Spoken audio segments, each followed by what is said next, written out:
Hey guys, so I haven't done a check-in in a long time, and I actually filmed one when I first started Sunrise on the Reaping, and I've already finished it, but I forgot to post that short. Following this clip will be the one that I filmed at the beginning, the same day I started reading it.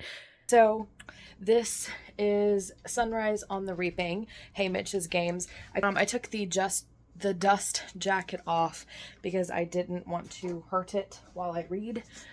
I'm already on page 48. So yeah, I literally love this book and I couldn't put it down. After our check-in, my cousin and I decided, you know what, I'm gonna go to our show because we were talking about what I'm gonna do for my April TBR when I don't even have an idea for a book I'd want to read anyway.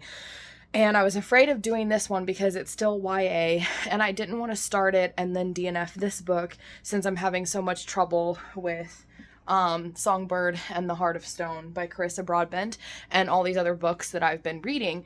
And so my cousin and I, we went here and I pulled out any book that I possibly could want to read, which are going to be the books on my TBR list for next month. And I decided, you know what, I'm going to read the first paragraph of each book and see which one intrigues me the most. And out of all of them, they all did interest me, but this one immediately made me want to keep reading. And I sat down to read. I literally cannot stop.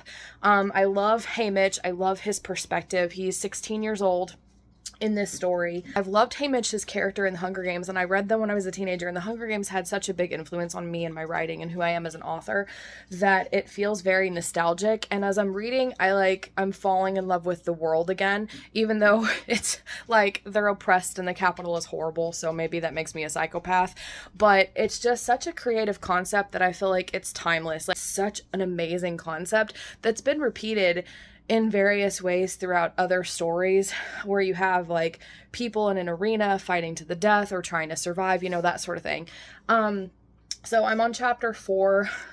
It's interesting. We know Hey Mitch gets raped. We know it's the quarter kell. We know there's the double amount of tributes, and we know he survives and becomes the victor. We also know he becomes a major alcoholic and goes through a lot. So there's a lot of points from the Hunger Games series that we know.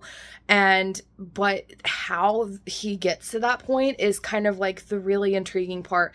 And like I said, I love his character, and he feels, it doesn't feel YA because he feels like an adult. The characters, the kids in this have to grow up really fast because of everything that they've gone through.